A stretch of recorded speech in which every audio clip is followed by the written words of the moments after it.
Alright, hello everyone. Just when you thought I'd had enough chess for the day after teaching camp from 9 a.m., and just when you thought that I had taken enough people making fun of my hair, here I am, live streaming the International Chess Day Tournament for Chess Kings and Queens. And I'm not actually playing in this one. I'm going to take a back seat because admittedly I'm a little bit tired and probably experiencing some lunacy, post-dinner lunacy. But I'm hoping to take a peek at some of these games that we've got going on and give some commentary, hopefully slightly delayed so that no one can truly profit from it. Alright, now let's check this out. What do we got here? Maybe I could enhance my... There we go. Instant enhancement. Alright, this is a little bit of a disappointing game. Looks like the dude is good. Is not so good at his time management. He hasn't managed to make a move. Let's take a look at one of these. This is quite odd. Why are there so many people not making a move? Maybe it's because this is my first time checking a Swiss game. I don't know how it works. I was thinking that mayhaps... Alright, here's some action. We got Leatherback, one of my esteemed students, playing against Chess Star 22. And frankly, I can't remember who Chess Star 22 is in real life, although I'm pretty confident they're in my camp this week. It's hard for me to keep the username straight. Now, what do we have here? It's a bishop up position, but you'd be shocked at how often people mess up bishop up positions. I am in the midst of writing a book called How to Win Up a Rook, co-authored with Coach Luis, and I highly urge all of you to check it out once it's published. I'll let you know. Alright, let's close some of these tabs. Alright, Queen B7. I think this is a very sensible move. Preparing to activate the bishop, maybe with Bishop B6 or something, although I would probably have put the bishop on F6 myself. All good moves. Let's see what they can come up with. Alright, and let's just see if there's another game rolling here somewhere. I'm sure there is. Alright, there are now 10 players. I didn't know people could join later on. Alright. Let's just follow the action here for a minute. Okay, so we got H6. That's a prophylactic move. It doesn't exactly come with a threat, I would say. You might have thought bishop to G5 was something, but they would play F4. So you could argue it's provoking a weakness. You could also argue that it's provoking a strength. But either way, black's up a piece. Excuse me. Alright, I'm just gonna make a call to arms.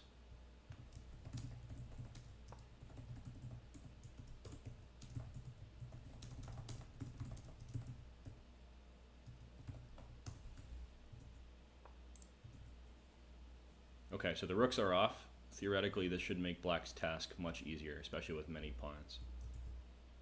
Alright, it's 2 ongoing games. Where do I see that second ongoing game?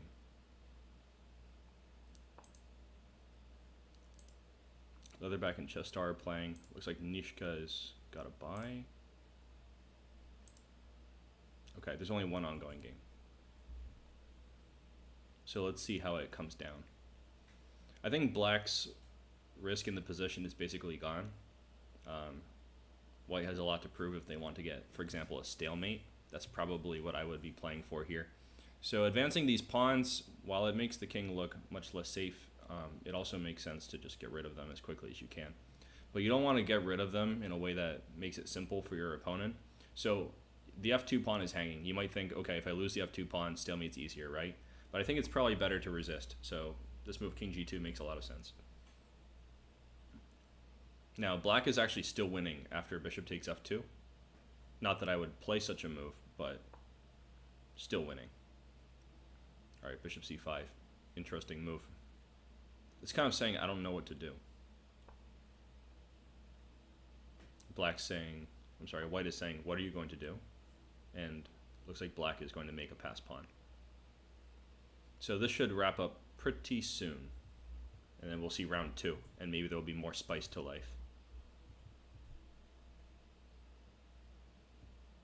Alright, I should probably read the chat. I forgot about that.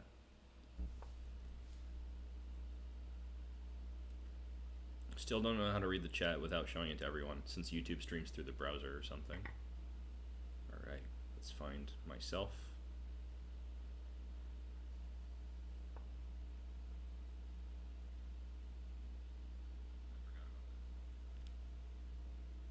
Alright, do I have sickness? I mean, I've got a sickness, but I'm not going to tell you about it. If my voice sounds different, I don't know what it's about. It's probably just me keeping my voice low.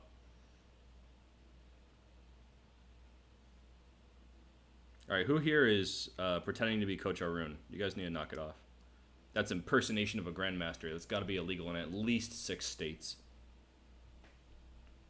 Oh, another reason my voice might sound different is because I just had dinner. And I get a little bit like Anatoly Karpov when I eat dinner. Alright, we might see checkmate or resignation very soon. There's definitely no perpetual. Like, even if black puts their pieces in the worst possible place, the perpetual you might expect is like queen b8, king h7, queen b1 check, draw offer, but no. Because they can always play g6. Not that, g6.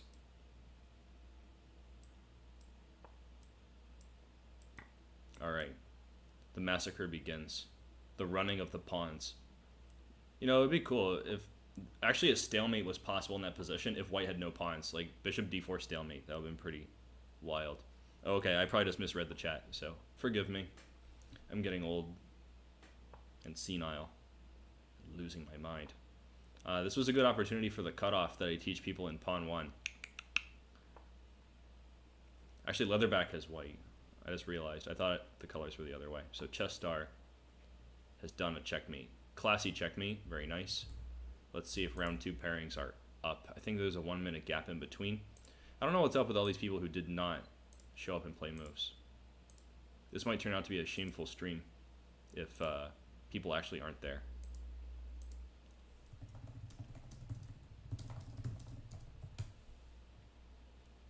Unless it was some kind of cunning strategy on their part. Since apparently you can still join in, I would highly encourage other people to join in to liven things up here. There's still a lot of a chance to come in and clean house.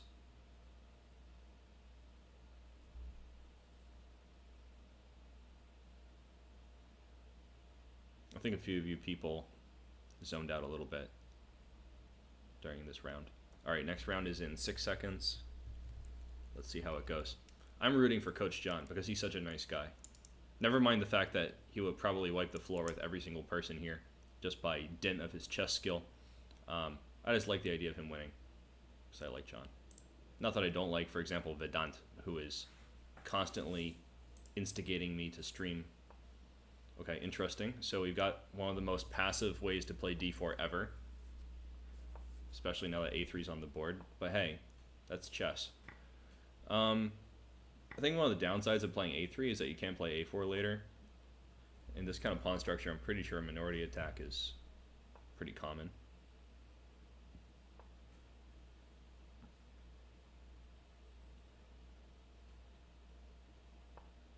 Don't want to have a slow minority attack now. Okay, now this trade, I don't really like it so much.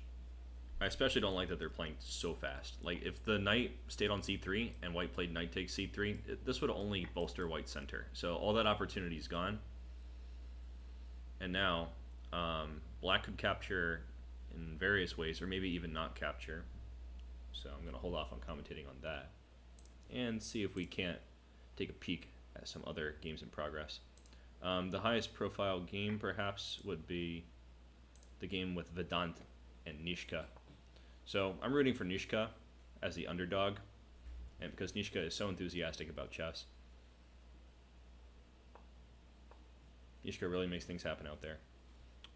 Unfortunately, I think that Nishka is a little bit short-sighted. She doesn't notice these 2-move combinations on a pretty regular basis.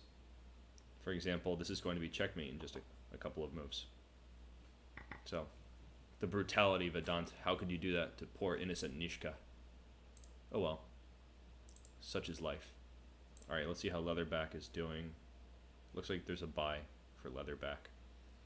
I don't know why there should be a bye.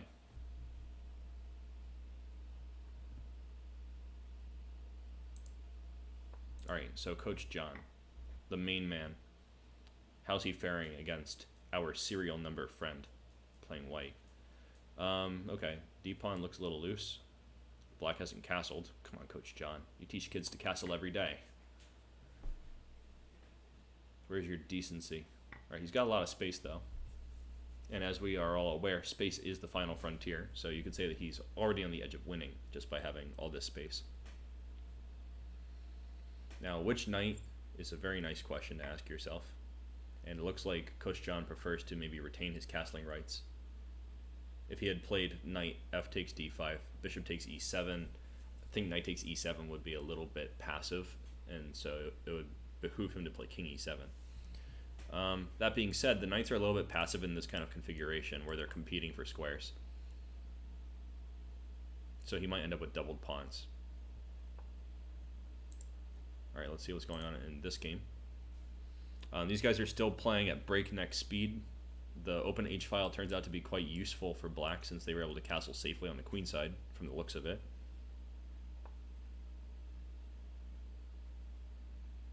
Daddy the d-pawn is making quite an impression, although I wouldn't say it's a positive impression, because I think a very strong move there could have been something like, oh, I don't know, e4.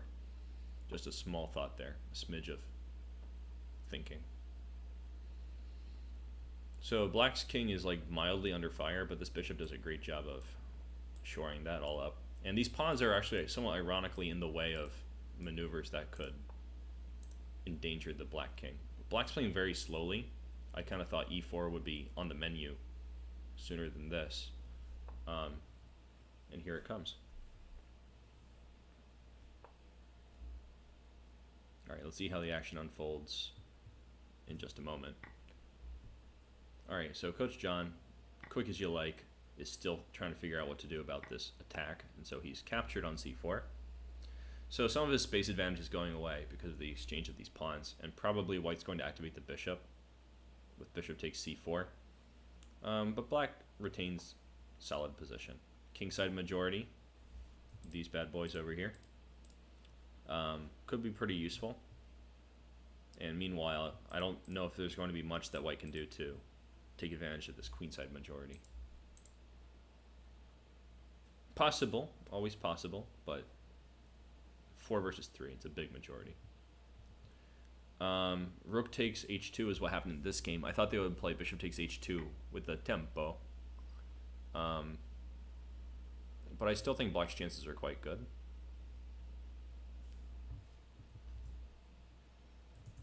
Johnny boy over there is doing his thing, and we've got just 2 games in progress.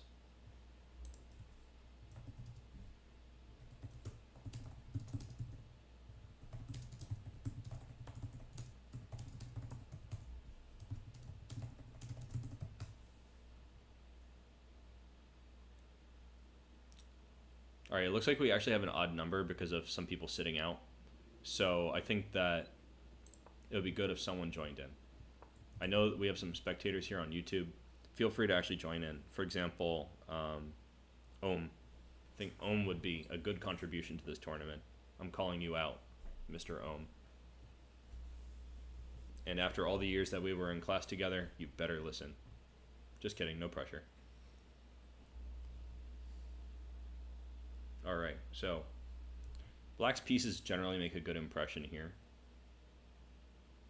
But I think the advantage that black might have is like mostly symbolic. Like white can activate the pieces quite freely, it looks like, with a move like rook e1. I don't know. Lots of things to talk about there. And we have a queen trade in this game.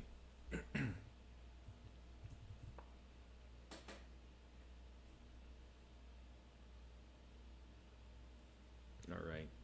Chess Star is fighting back, chasing that rook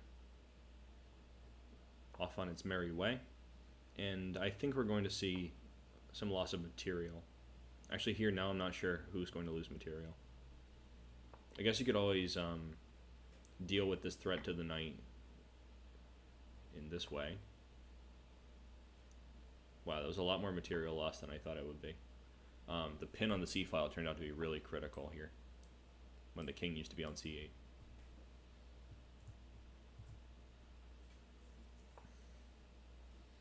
One thing that never really made sense to me is like, why kids play so fast. Is it just like the thrill of the hunt or what? 'Cause there's things to think about. I remember when I was a beginner, I was 15 years old and I was in high school, and I played fast because I didn't know anything. But I know that these kids are getting educated in chess because back in the day, um, chess.com is like not even existing. Chess.com existed when I learned, but it like was new, right? So there are not a lot of resources because chess.com was one of the first and it basically didn't exist. And chess coaches were not available. For example, in my town, probably I was like the strongest chess player after studying for like 6 months. So not a lot going on there. But today we have the great wide internet and all of its amazing resources, and chess is more popular than ever. So it's quite easy to get studying with things like Chessable, chess.com, Chess Tempo, Light Chess with all its free features, things like that. But Don, I didn't say I don't want you to win. I said I want John to win. It's different.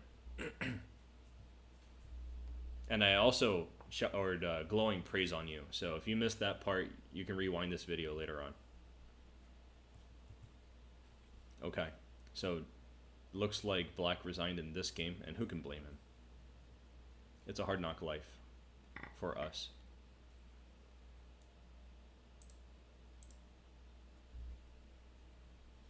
So some blunders occurred. This round's about to end. Just one game to go.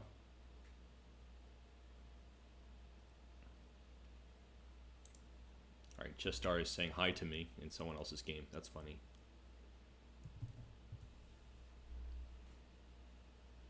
Come on, Vedant. You're basically the favorite student because you're so involved and enthusiastic about chess. I was mostly just saying that John's a nice guy. Nothing personal.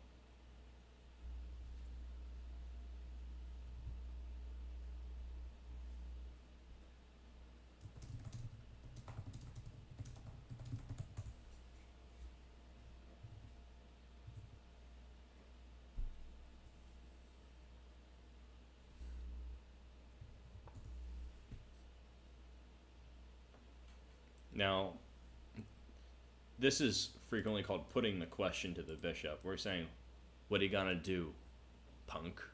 And the bishop has to answer that question, or else we're gonna know that the bishop will do nothing anymore for the rest of its bishopy life. There are other options for white besides moving the bishop, but it's like super tactical, as has been observed by Chess Star 22 in the chat.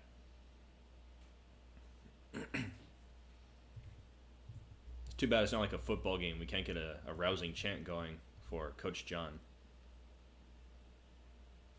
No offense to our serial number friend with white.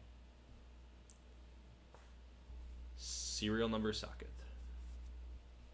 That's what they call him. Alright, I have to admit it. No one calls him that. You know, this tournament probably would have been a smidge bigger if we had admitted people in who were not from Chess Kings and Queens. The best ever chess academy in North America, according to Sagar Shah. And I have no regrets about that because I think that our quality and the intrigue is quite high since these are all educated youngsters playing their mid-tier chess to their heart's content and as well as they can. Now, this pawn on e5 feels like an isolated pawn, although it's not. So one of the things that black might be considering at some point is to consolidate all the pieces, you know, move them around in meaningful ways and get e5 more snug. But of course, this is not happening right this second. And we're looking at a very dynamic moment here. Lots of pieces are hanging. There's all kinds of exchanges and different things that could occur. We could see the resolution of white's poorly placed knight on a3. We could see the loss of the bishop pair for white. We could see the loss of the e5 pawn for black. We could even see the bishop on b7 coming under fire at some point. And so white has made the decision to exchange on f6, which could have many different ramifications. We're looking at doubled pawns potentially for black, or maybe an exchange that has nothing to do whatsoever with that.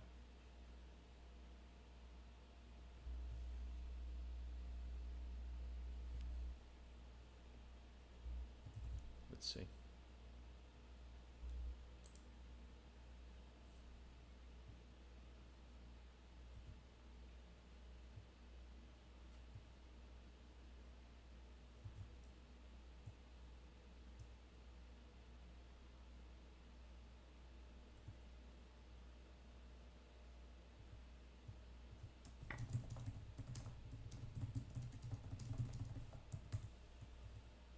Alright, so we see the doubled pawns, and this is kind of interesting. Oh, I should probably share the link for this.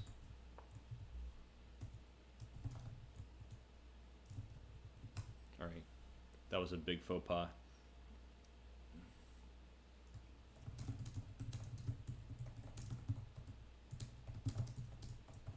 I was trying to share the YouTube channel for someone who didn't get a game, so they could at least stay entertained.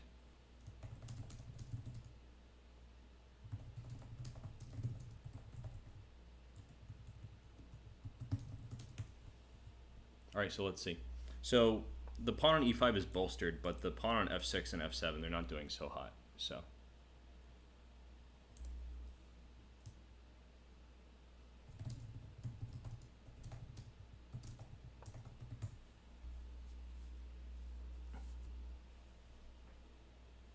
alright, doubled rooks.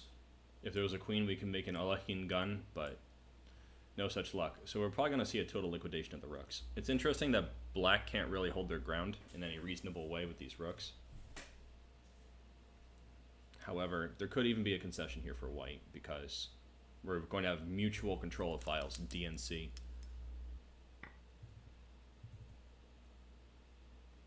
Alright, so now we've got white in control of the D file. I think there's just no way that he's going to play anything except rook D2. Now we might see some activation along the C file. Generally, the reason that you take control of a file is to gain control of a rank, namely the 7th rank later on. If you don't get control of the 7th rank, it's usually not that great to have control of the file. Although, there are plenty of times when that's good too. So, very tense position.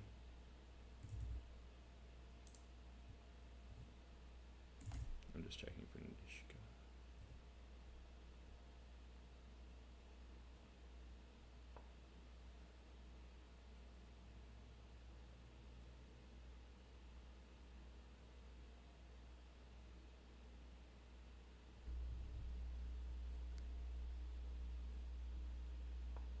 Let's see. So it's a major sign that we've reached the end game when we start seeing the kings making some bold gestures in the center, doing their catwalk strut. Unfortunately, the king can't really go further after he reaches e3, so maybe the black king could see more improvement than the white king initially without some dynamic maneuvers. Hard to say. Chess is complicated as it goes. I'm already seeing some possible blunders for both sides. So as the time pressure approaches, we might see some action that would never really happen in a classical game. So that could be interesting.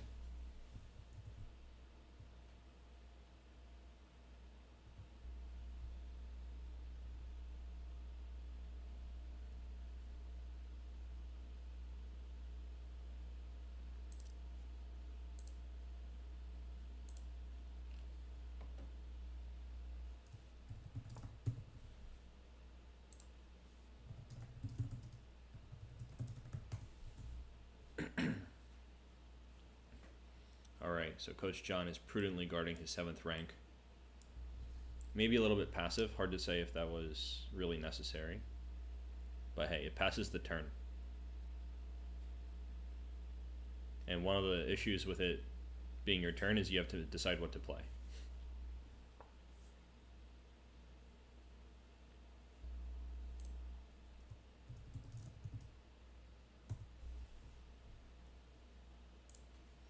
So Saket's in a slight time pressure.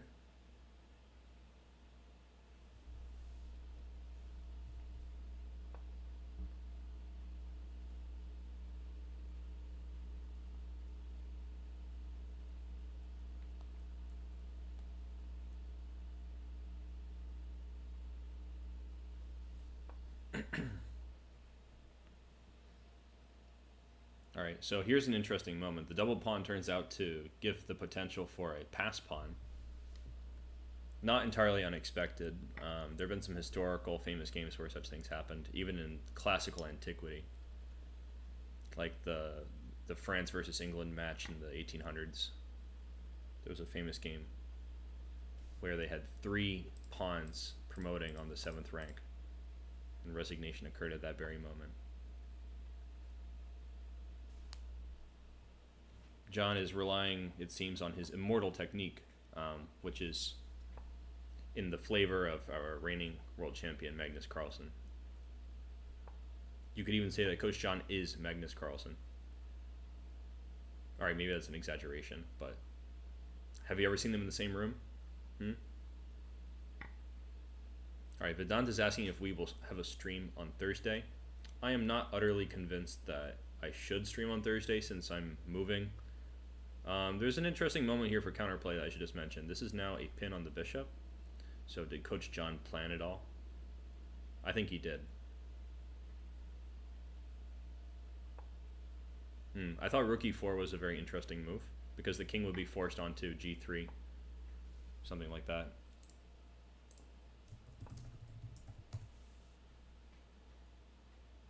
Alright, so that's a queen. And check. Very tense moment here. Bishops are good in the endgame, but if you have 20 seconds, it can be really rough. Completely even material, otherwise.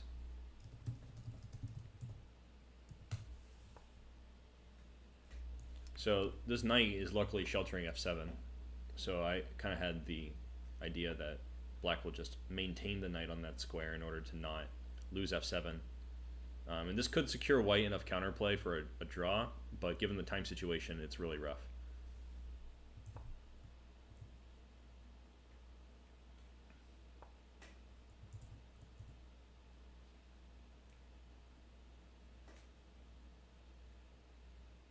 Alright, what's the sneakiest move Coach John could ever play? Rook g6 and flag.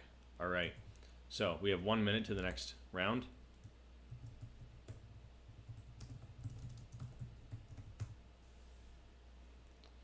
And right now it looks like on top, excuse me, is Chess Star with 1.5.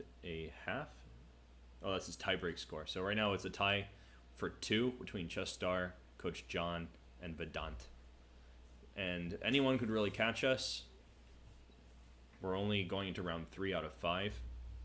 5-round events, usually like anything can happen, but hey, it's just a casual tournament, so it doesn't matter.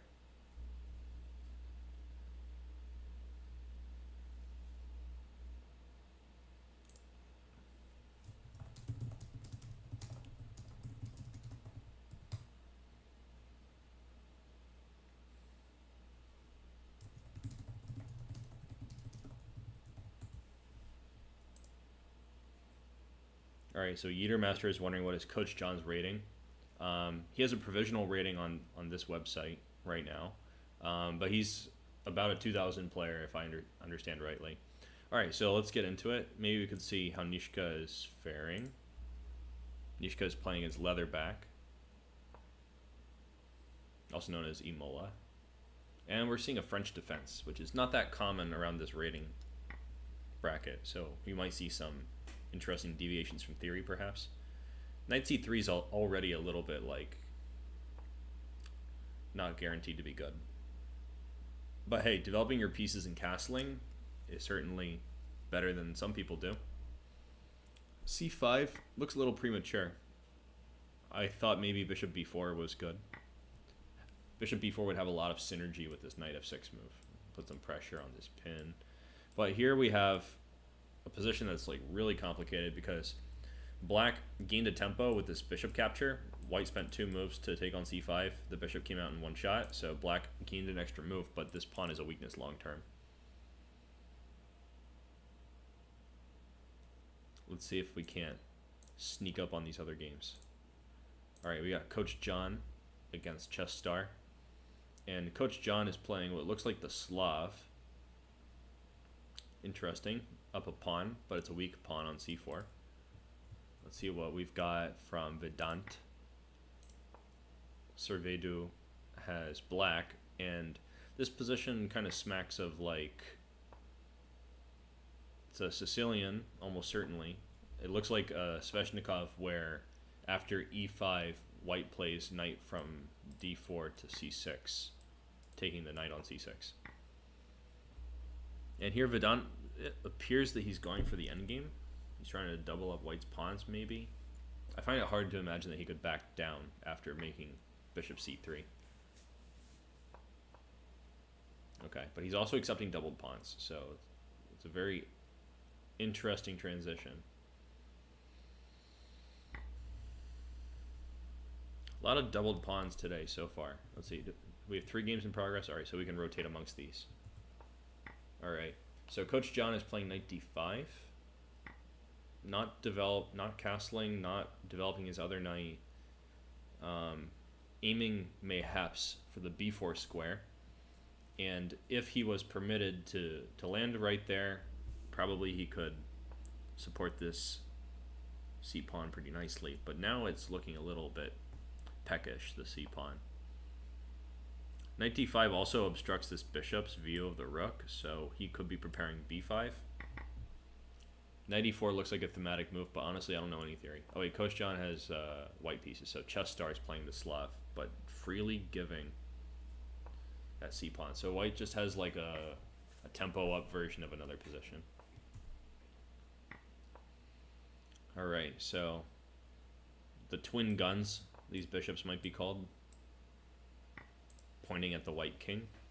And after c4, we might see the liquidation of black's weakness and the creation of a new weakness from en passant. But the knight was hanging, so what am I saying? That's really important. Don't hang a knight. So let's see, can Nishka make the comeback? It's tough opposition out here. She's plucky. I'm sure she can manage something.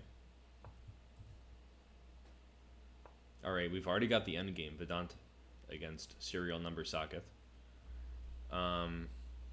It's a draw offer from Vedant. Hard to call this a draw. But rook end games, you know, they say all rook end games are a draw. Here's a tense moment.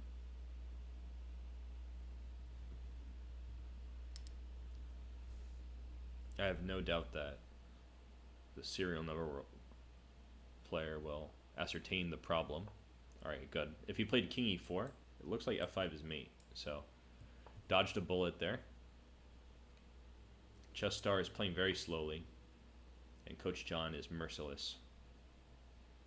It's always good to have a merciless chess coach on your side, in your corner.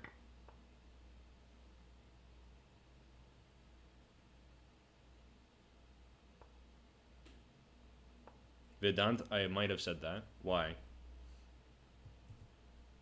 Alright, so we've got checkmate over here. And it's a classy checkmate. Let's see. Another funny checkmate is queen g3. And, oh no, I'm sorry, there's a d-pawn in the way. So we can't do that. I thought there was a pin. So only this. Alright, nice ending.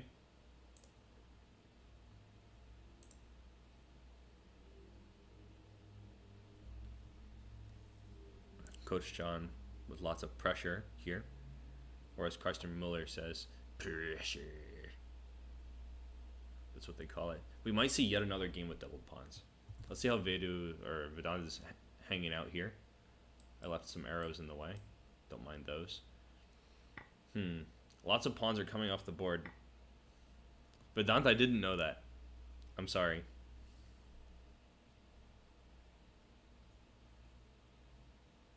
But you know what? I should have known, because I remember Samir used to say that, and Samir is always mean.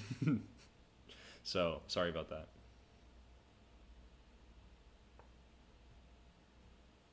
Actually, I haven't heard from Samir in a really long time. Ooh, I thought e4 was the recipe here, and then black would just be winning. But it looks like he's trying to hold on to the rook and pass the a-pawn. Very tense. F-pawn's hanging. The white king's gonna get really active here.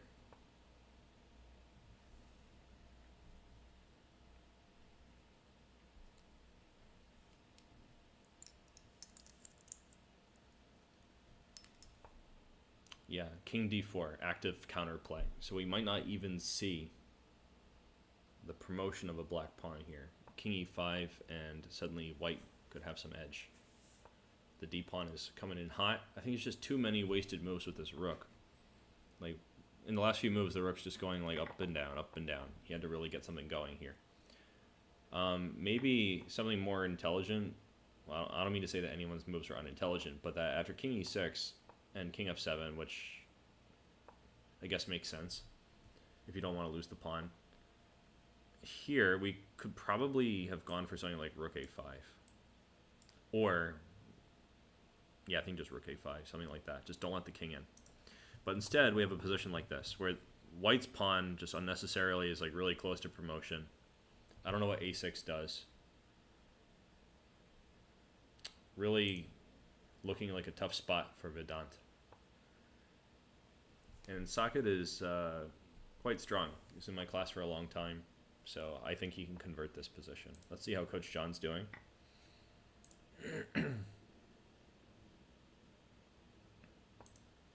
Oops. Alright, Chess Star is saying that I'm exposing his garbage play on YouTube. Well, I expose my garbage play too. You could say I'm an equal opportunity garbage exposer. I do not discriminate about whose garbage I will expose. Mine, yours, or even your neighbor next door. I will expose all garbage. It is my mission. Alright, f5 is a very committal move, but maybe necessary. I don't know. h6 also seemed very reasonable, but this is the active move. And I get the feeling that Chess Star is an active player. Likes to go, I don't know how to say it nicely, aggressive, maybe macho. Alright, now this pin has been here forever long. Something's got to give here. At some point we might see a discovery on this knight. So black is somewhat on the ropes, but I believe that black can generate counterplay at some point. Again, Coach John up on time. Let's see how the scenario is. Could this be a comeback for Vedant? Maybe a drawing comeback. I don't know. That looks a little suspicious. I think it's lost. I think rook takes a4 was just a free pawn. The idea was that if you take this pawn and we take here, king e6 is threatening mate. So that would have been very dangerous. Hi Mahir, if you want to join the tournament, just jump on in. Welcome. It's on the Kings and Queens page, so you should be able to find it pretty easily. It's called International Chess Day, and I wish a happy International Chess Day for everyone. Okay, what do we have here? Like, this is a lost king and pawn endgame now. It's very dangerous. Yeah, there's no way that this can get messed up. And this is the red carpet position where here comes the bride. Alright, that was a very nice game between these two outstanding youngsters. I think that maybe Vedant's strategy of going to the endgame was a little overzealous because he created some weaknesses along the way for himself, like allowing the doubling of these pawns and also just losing this pawn. I think it was worthwhile to play king c6. So a few tactical moments were all that it took for the victory to kind of slip away. And there were a bunch of good moments here. This is a game really worth studying. All right. So we've got the Discoveroni, and it looks like something's hanging. But here, I did in fact cut my own hair with my own bare hands. And can you tell I wasn't looking when I did?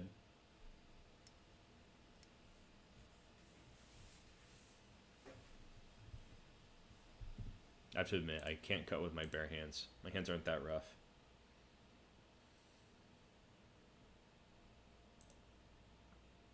But yeah, my haircut has been the talk of the town as of late.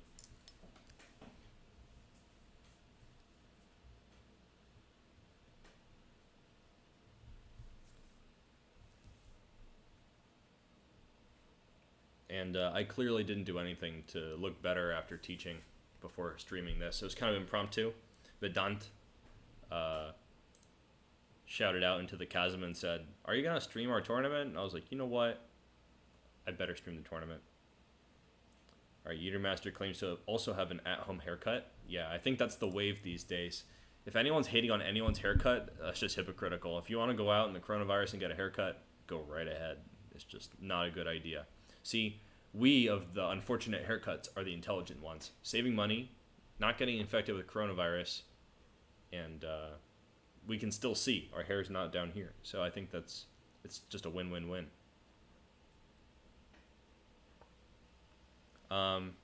Here, I am officially retired on Saturday. So I had my last Monday class today.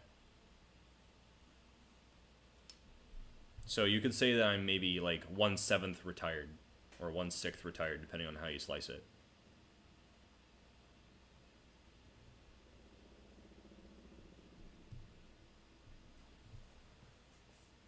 But yeah, it's been real, all the CKQ times.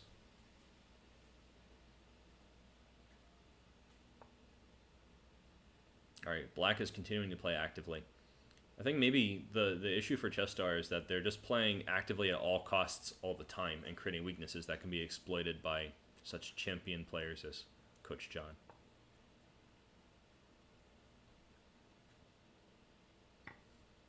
I thought C4 might be a little more resilient.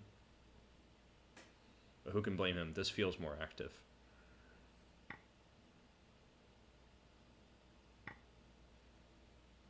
Why didn't Coach John just take the pawn? Well, it was pinned. In this position, if he takes, I think that queen takes d3 is really good. So I think that was the reason. Now here, white could get an isolated pawn, but when you're up a piece, it doesn't really matter. These small positional considerations are kind of out the window when there's a big material advantage. It makes sense not to trade when you're down, so I think this is very sensible. It's only a matter of time, though. Let's see. One game ongoing.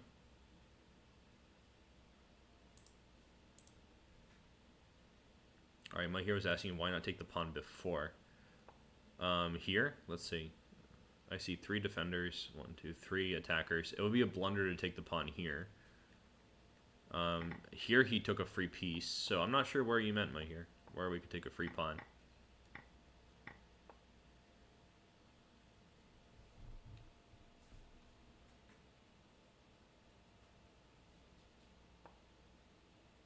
Alright, now that's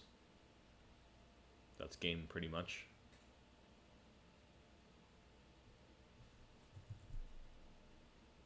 The lucky thing about losing a chess game is you can always set up the pieces and play again.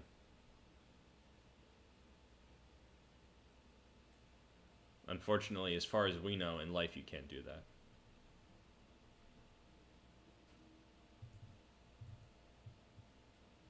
Alright, Mahir is talking about what happened after rook b6. So, rook b6, was there a free pawn here? Yeah, actually, c6 is free.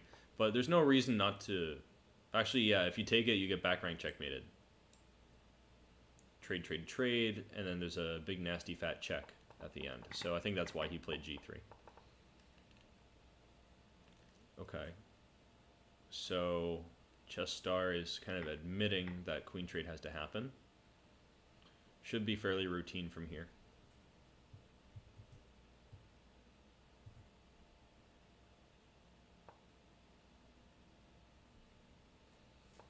Okay, so this constellation, it's good to remember it, because even if there was no bishop on f3, this would be a pretty good way to set up your pawns in the rook and pawn endgame.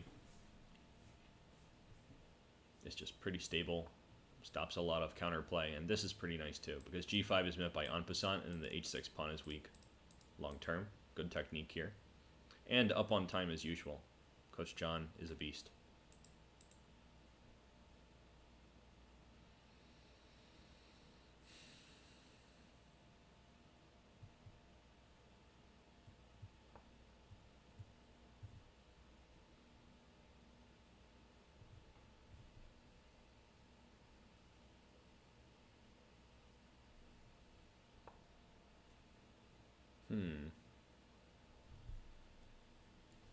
Can't be anything wrong with that move.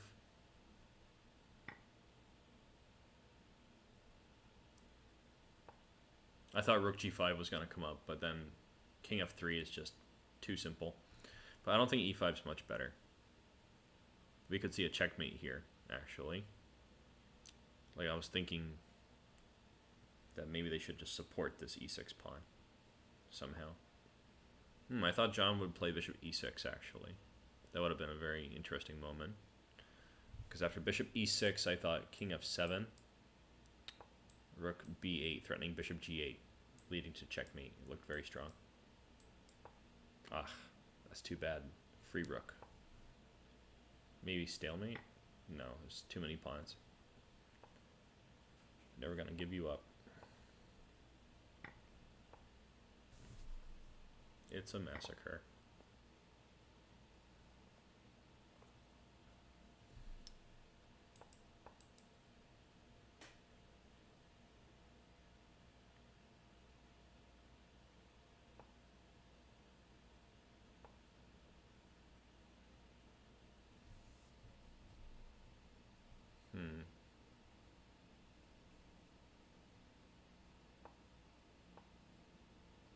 There we go. That's a checkmate in 2. Nice game. Alright, let's go and see here. We have 1 minute to go before round 4.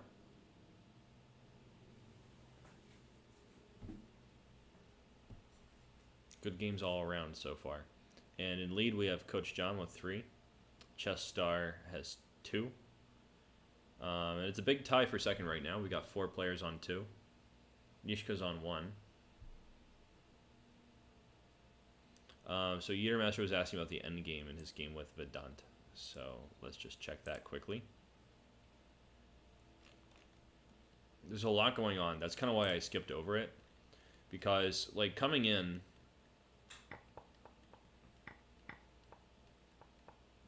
maybe we could talk about this moment or something. This should be just like winning for white. It's very tough. You have crippled pawns. You can't really activate your rook without white getting their rook active. I think white's just doing really well here. So king e3, I'm not sure about that because you have to kind of go back after rook a3. I think f4 was not necessarily good. It's very tricky, so maybe it makes sense to do it. But I thought that just rook a3 is forcing a repetition already. So anyway, when we reach this part, I think black is already kind of better because now white can't improve their rook at all. I thought maybe if they like brought their king here and then played a4, white is just really in spiffy shape. All right, now the games are started, so I'm not going to analyze this rook endgame in depth. So we got Coach John versus Vedant. And we've got Saket versus Imola. And we've got Chess Star, whose name I can't quite remember, against Nishka. Now they're playing lightning quick once more.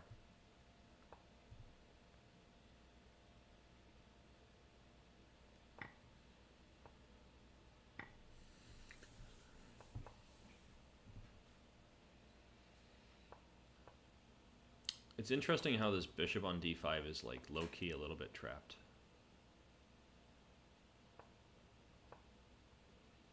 There's going to be some backpedaling at some point. Alright, I think I would have played bishop d3, with just hinting that I want to play e4. And maybe Nishka would have just castled right away without thinking about bishop d3 and the threat that it entails. a3 seems totally natural, if a little bit slow. Okay, so we're reaching some kind of like maybe theory position in this game. I think b4 is a little bit odd. I think usually in openings like this they play like a4 and try to play a5 against the bishop on b6. That's a thing. It doesn't look terrible though. I just wonder if white can call any advantage after like bishop takes c4.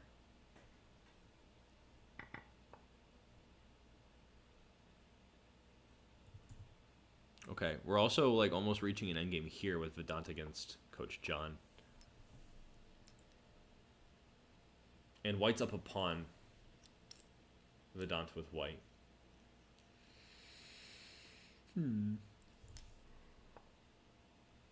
They are somewhat weak pawns, but white also is like castled and everything, so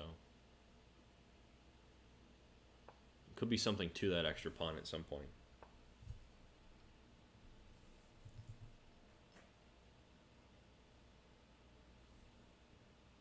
Okay, I think that this move, bishop d5, is somewhat shady in this game.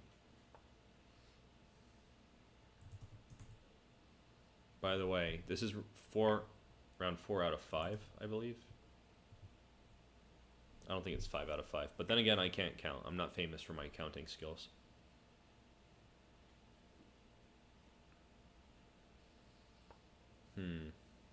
So Nishka's on the warpath now, trying to play like Paul Morphy. There's a possible caveat here. I thought after queen g2, rook g1, queen takes f3 would be good, so can't quite play like Morphy this way. So Nishka might have dodged a bullet here. Actually, wait, Chestar's on the bottom, right? I always think it's white and then black, but it's actually top versus bottom. Okay, so Chestar is with white. So Chestar actually dodged the bullet. Nishka learned well from Chess Kid not to take the poison pawn, but that time it was not so toxic. Let's see. So I think that knight has to go home. It doesn't look stable on d4. Could get taken twice. So which home? Question is, do we go here or here? And it looks like here is the decision. That's pretty reasonable. You might have a future on e6 or something, or maybe you want to go to f6, but I think there was a good point to be made for this maneuver as well. Because you don't really want to dislodge this bishop, I would say. Like, it's not clearly better on any other square, so I would probably prefer to get to pressure d4 via c6 instead of e6. And this looks like a tactical moment. We'll come back and see how it finalizes.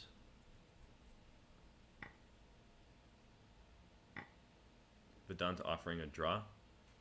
Vedant's offering a lot of draws. I think it's not really like to his benefit.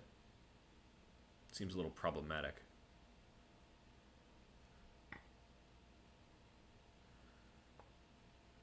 And Coach John is not taking prisoners. We've already said how Coach John is a beefcake. He's not going to let it go. Now, this is the tactical moment that I was thinking about, this discover attack. And now the activation of white's rook. Possibly. Yeah, there we go. So Eddie's looking a little peckish, just like in Rocky Horror Picture Show. The B pawn is also not doing so great. Barry. Alright, we're having a philosophical discussion about castling in the chat. I do just want to mention that all good players have castled at some point. There's a time and place for it. I also want to mention how your case of Vishwanathan Anand as someone who doesn't always castle, it maps somewhat interestingly to how Vishwanathan Anand is also probably the best initiative player of all time. So there could be some connection. Ooh, that's a tough move to make. Must be a misclick. Will white capitalize? Oof, that was pretty painful to see. Big queen blunder. Just a little too much pressure, maybe. From the rook on the 7th.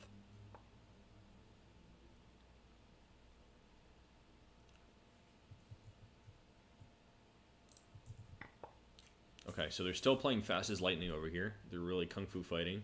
Nishka and Chestar. Yeah, unfortunate, Mr. Yeater Master. You can't offer or accept takebacks in tournaments on light chess. It's a real dog-eat-dog situation here. I've made many misclicks and lost in my time because I'm not very good with the mouse for whatever reason. Some gross motor skill stuff. I know that you weren't saying you should never castle me here. By the way, I misclicked when I was castling against Magnus Carlsen like 2 weeks ago, and I'm still like embarrassed. I learned something from the game, but it didn't happen after I played King F1. It was very sad for me because I'd never had an opportunity before to play against him, and I messed it up with a misclick, certainly beneath my level. If I may be so egoistic to say so.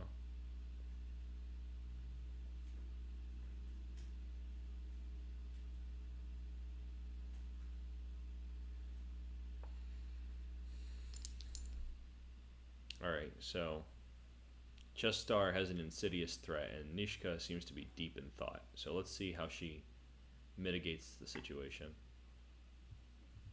But first, Coach John is maybe making headway against Vedant.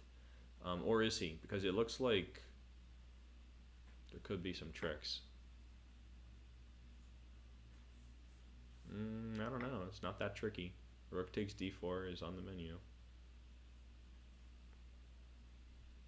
Yes, Mahir, I did play against Magnus Carlsen, and I strongly regret misclicking. I'd rather misclick against you, Mahir, because at least then you'll just be happy that you beat me if I misclick. But against Magnus Carlsen, it doesn't make any difference. I just squandered my opportunity. All right, now here, I think that black is in the driver's seat against these pawns. One of these pawns was extra much earlier in the game, but now I think they're not really showing much usefulness, particularly now that this rook is super active. It's doing that thing. It's like giving the bear hug to the whole board. It's saying, I caught a fish this big. I thought actually that Coach John would play rook b4, but I suppose all things in their season is applicable here. Chestar is asking if I am a candidate master. That is the case, and I would say that I'm actually stronger than candidate master. Yeah, I probably should be national master, but I'm not competing right now. I've got other things to do. So, soon, just not today. I am 100% confident in my national master level skills. And I don't think I should hesitate to say that I will become an IM without too much difficulty. That's the closest that I'll ever get to saying I'm the best that will ever be and ever was. So, you can't expect more from me, talking about my potential future accomplishments. Alright, so we got some counterplay here. F7's a little tender. B6 is a little by itself. Lonely, you could say.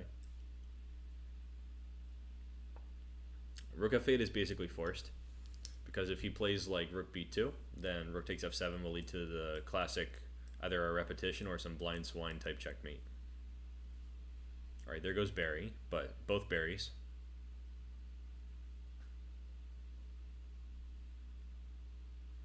Barry White and Barry Black are probably not long for this world, and we'll miss them dearly. I think that White actually can't really afford to take this b6 pawn though.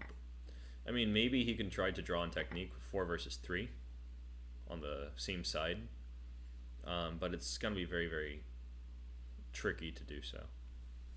Let's see how much defensive endgame skill Vedant can muster.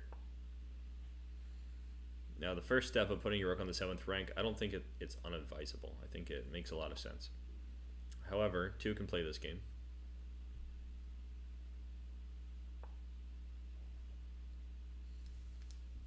I'm just going to check this out. Alright, Nishka did not manage to defend. That was unfortunate. I thought she would play like Queen G6, mayhaps. Not that it's especially attractive, but it would keep the game going. I think Nishka will have many learning moments in this tournament.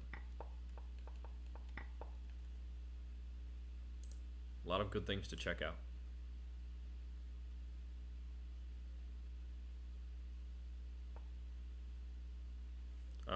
Sakith, if you sent me a link, I could check it out, but I don't think I can check it live on the stream while we have tournament games. But yeah, just message me a link, and I'll definitely check out your endgame. Always happy to check something out.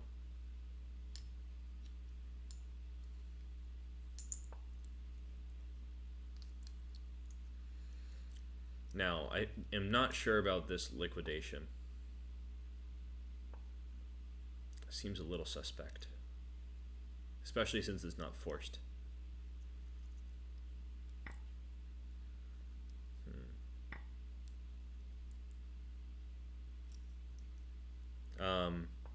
Saga, I don't see any link in the chat. I think it's automatically removed, so you should message it to me in Discord. Or on Lichess, whichever you like. You know how to get in touch with me. Now, this is a hard position to win. I think it's been a theoretical draw for a while. There are still some chances. Usually the chances involve promoting an e-pawn. So we'll see if Coach John hits on this plan. But even if he hits on the right plan, it might be really hard to accomplish. For example, after this g5 move, whenever he plays f6, it's going to just come right off.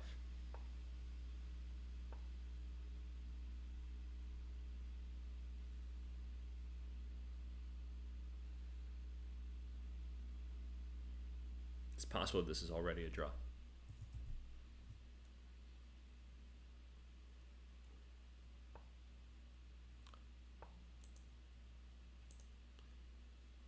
Alright, Chess Star, I have to say that you should not be saying that anyone's giving anyone an easy game. It's not very, very nice. And yeah, there are 4 people who are paused. I don't know what the deal is with that.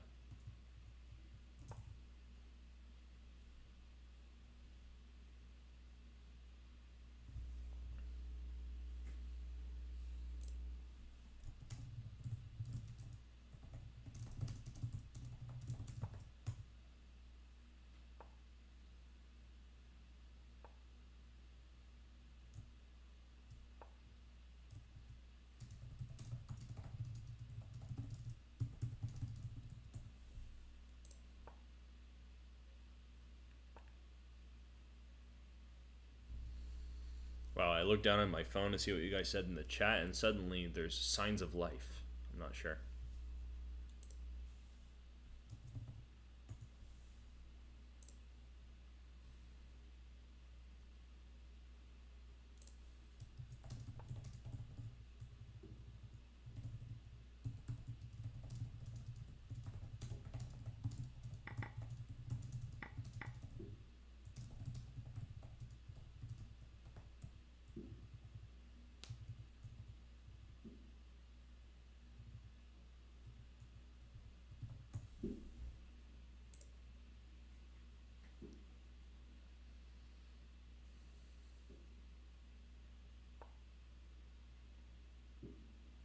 Alright, it's a draw.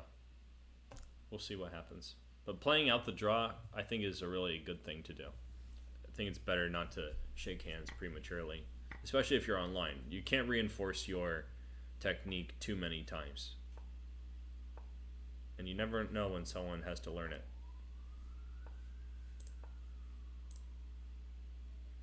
I don't think that Vedant has understudied this endgame, so it'll probably be a draw. But worst case scenario, if you both know it really well, you'll easily play out all the moves. So always nice to play it out, in my opinion. But maybe I'm a little bit weird. I also like to let my opponents checkmate me. Alright, and that's stalemate. And the most classy kind of stalemate you can get. Let's see. So now we've got 2 people contending for second. Coach John is half a point ahead of the pack.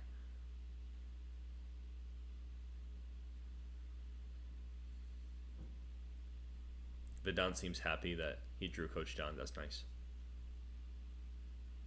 Round 5 starting quite soon.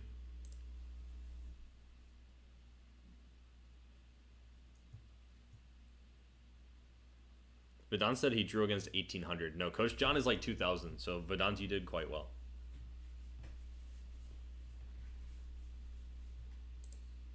He might have been 1800 when you were at CKQ, but he's getting stronger.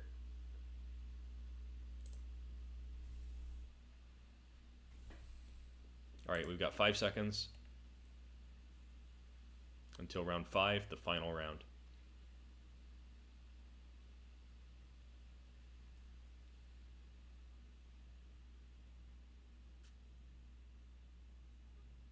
Okay, I'll I'll be back in 1 second, but first, let's check out the game.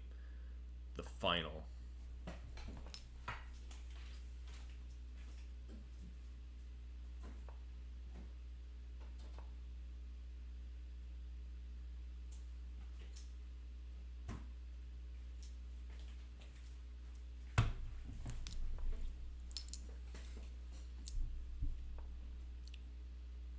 This is an interesting position. I think knight g5 was actually the better move here, keeping the defense on d4.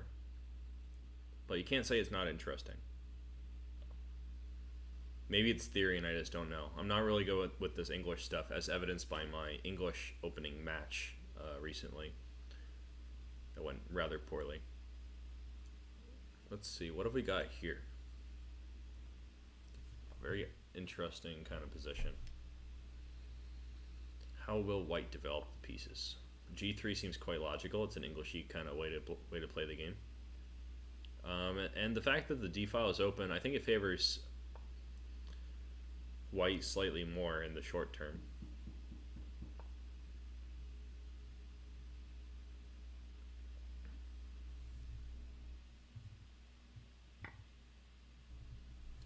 Alright, so knight takes is forced, or at least knight f6. I think knight f6 might have been an interesting in-between move. Actually, no, I'm sorry. There was a bishop taking on c3, right? Yeah, so that wouldn't work.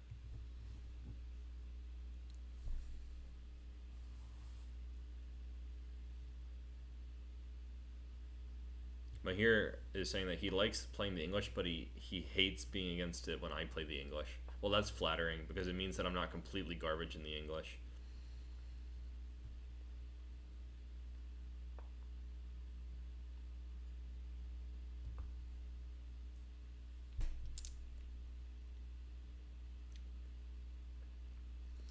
Now, how are we going to develop these pieces? Am I right?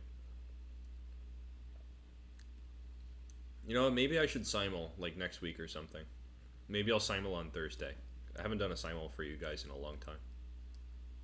Even a tiny simul, just for good old time's sake.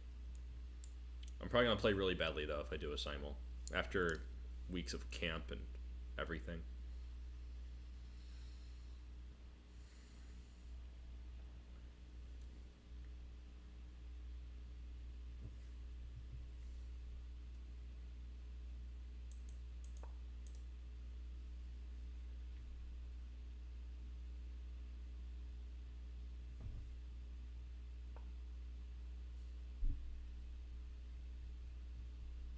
A lot of people actually tried to join this group just to join this tournament, I think, and I just declined all of them.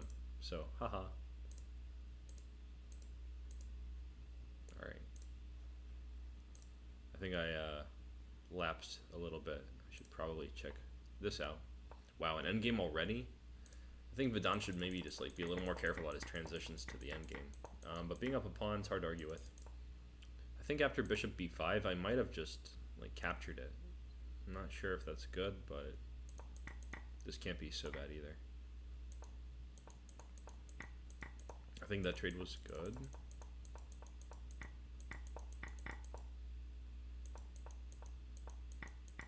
Quick as you like. I think that probably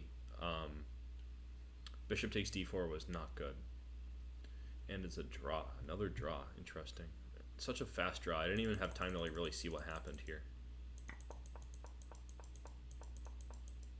This draw could certainly have been avoided. But anyway, now that it's over, let's take a look at something else. Alright, look like Nishka's game's already over.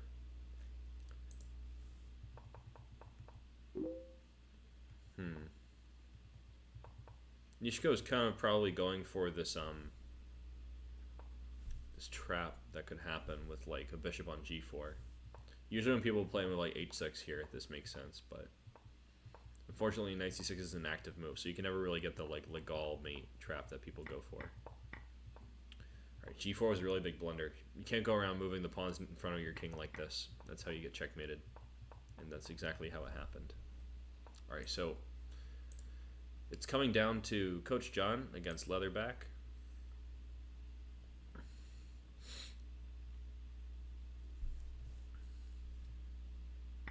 It's a high stakes game for bragging rights and a pat on the back.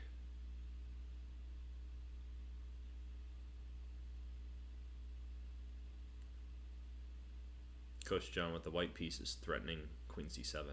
And it looks like queen c7 is being permitted in order to make a checkmate threat on h3.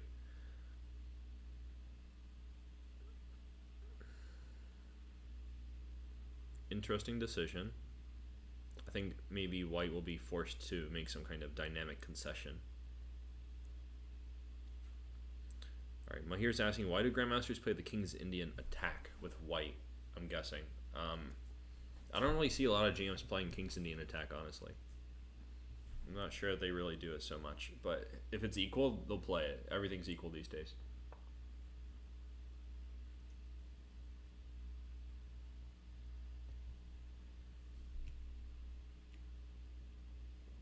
F3 is rather conservative. I thought maybe F4 was the way to go. I can see why you might not want to. Just weakening E4 long term.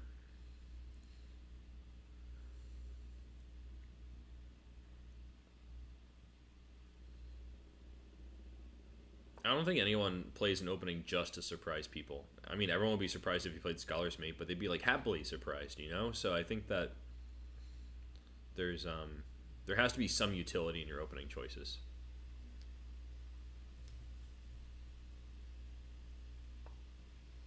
G4 makes sense to keep the queen out. It's a lot of pawn moves in front of your king, though.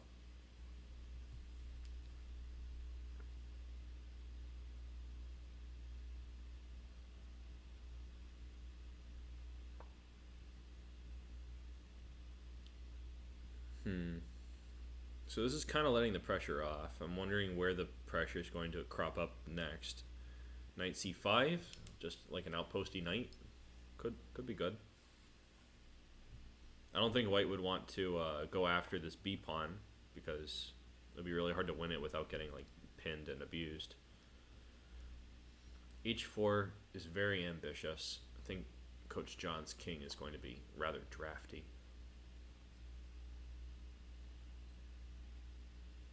Mahir's bragging about beating a 1500 with Scholar's Mate. I guess it always works sometimes against lower rated players, but it's hardly an opening. Like you can't really rely on it. So if you want to be a good player, you have to sort of forsake these things. Queen c4 is an interesting move. It's kind of hinting at taking the b pawn, although I'm not sure it's the best.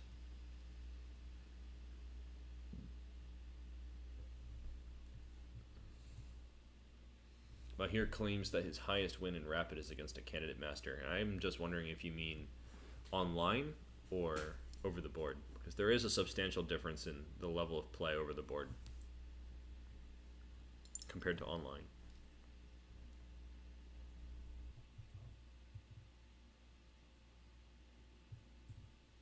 Alright, we're down to the wire, about 11 minutes remaining. And suddenly it looks like Coach John is playing an outpost game. He can't really put a piece on the d5 square, but he can restrain the advance of the d pawn. So I have some suspicions about it. Like maybe Imola can liquidate this pawn by acting very quickly, but it looks like that's not happening. So another possibility is to just forsake the d pawn altogether and just put a knight on d4 and sing Kumbaya or something.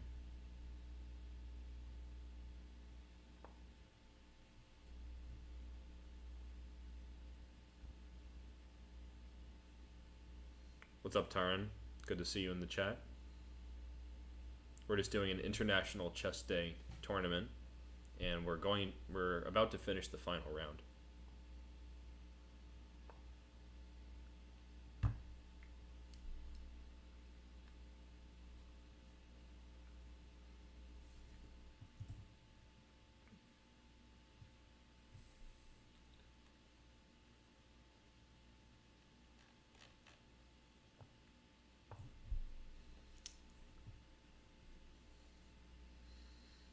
Mahir Imola is Leatherback. Leatherback is currently playing for all the marbles against Coach John.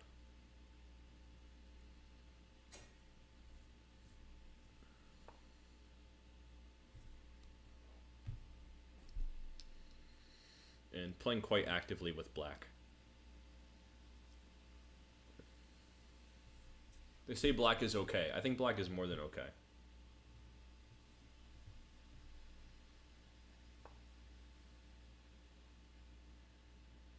It's a protracted struggle.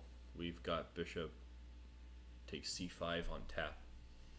But even that looks risky. But you have to risk it for the biscuit if you want to get it all.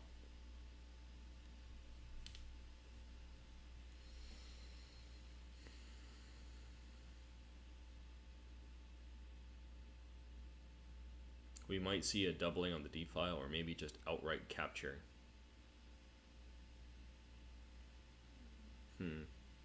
So the h-pawn's hanging, so you might see an exchange of pawns. But it's also possible for white to forcibly alleviate the pressure on h4.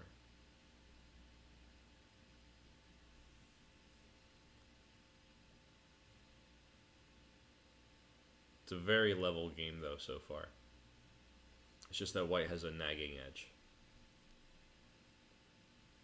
which is a lot better than having nagging relatives, for instance.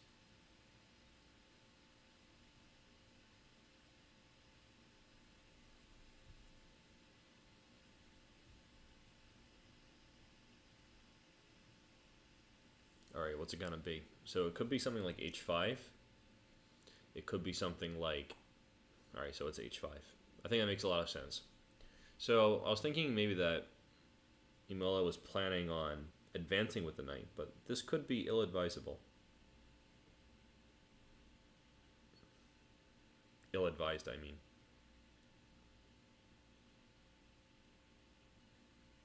There are plenty of tactics galore here.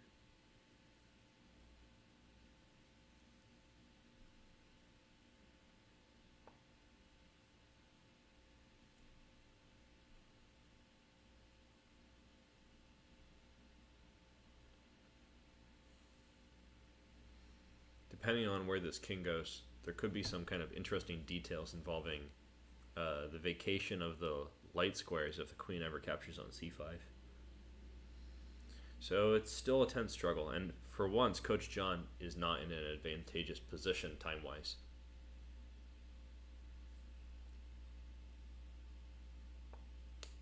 King g3 is the move that I kind of expected. It's the most active, because if black plays something that just merely guards the knight, we could see the capture of the c-pawn. Okay, and what's this? Extremely dynamic play. It looks like just one pawn. I suppose that either this is a daring last-ditch effort for activity, or it's because Imola did not see that you could play g5.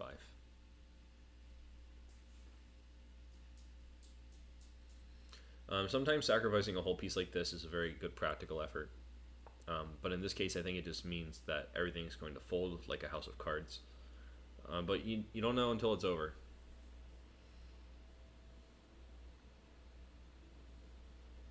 There's a football expression about when a fat lady sings that doesn't really make any sense. That sort of comes to mind in this scenario. This move, I'm not sure if it's really good for white, rook h1. I think it might have been better to actually just give it up, the h-pawn. Because now, I feel that the tide is turning slightly. Queen e7, threatening queen g5 is pretty major. I guess you could always fix it.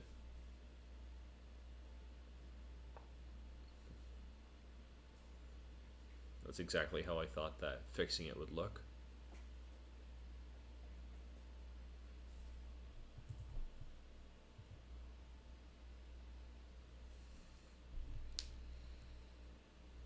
This last round was really lickety-split. This is the only game that's really going on. And it goes to show you that stronger players are generally taking more time. These two people are contending for first. It's almost like as a rule that when people have more strength, they use more time. You could say it's that there are more things to think about. That might not be entirely accurate, but it's at least it makes a lot of sense. It resonates.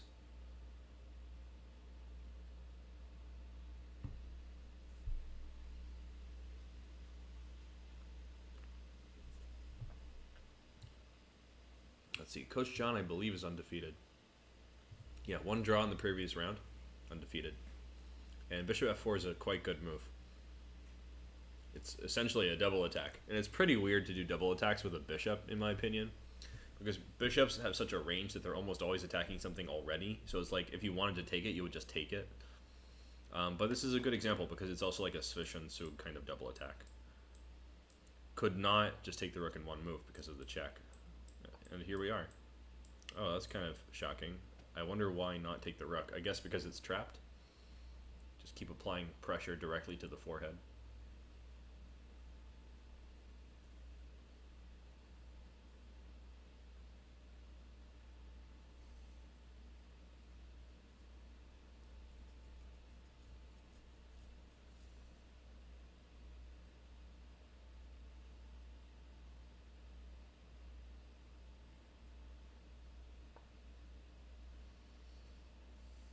Alright, so at this point there's a lot of pressure on like every single piece that black has. I think we're going to see some kind of big time tactics really soon. I'm kind of surprised that he's not taking this rook though. I just don't see why.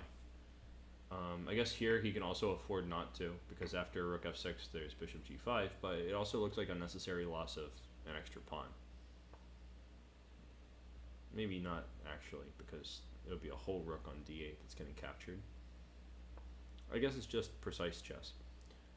But here, maybe too much finessing. h6 might cut off the idea of playing bishop g5. And stop the advance h6, which is also pretty useful for white. So we could still be seeing pressure against d6 though, and it's just kind of like never-ending pressure.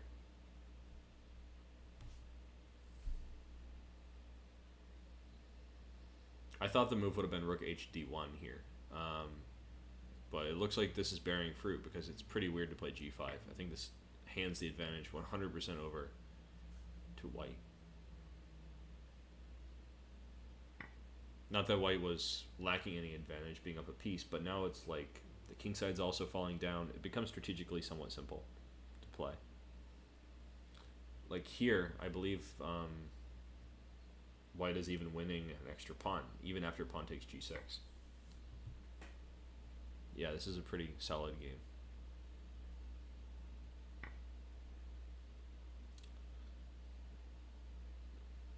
Now here, king f5, you can't support with king h7 or king g7 really, because afterwards rook e7 check will come up, and the rook is either going to hang 100%, like in this example, or it's going to lead to the loss of a pawn. Well here, king f8 would have kept the tension, but it's pretty hopeless either way. Major losses are being incurred. Pawn d5 would be the fastest way to lose the game, but we see rook g8. And I think after king h6, there's no move that black can play that will not be utterly hopeless. Coach John in slightly more time pressure, but it's hard to call it time pressure when you're winning so much. That's a check, and here comes mate. There we go. Very nice tournament. First place, Coach John. Second place, Chess Star. Third place, Vedant. And it was a big tie for third, actually. So we got Sacketh and Imola. So lots of talents here. If talent exists, these guys have it. Let's see. Probably this is the right time to wrap this all up. That was a pretty great tournament. And maybe we'll do more like this in the future.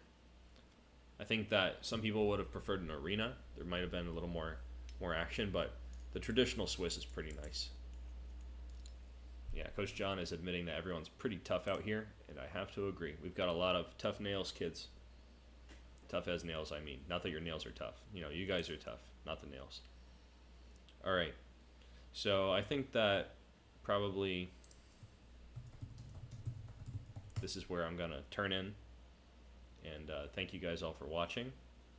And I'll see you guys next time. I might host a simul later in the week to celebrate my leaving or something.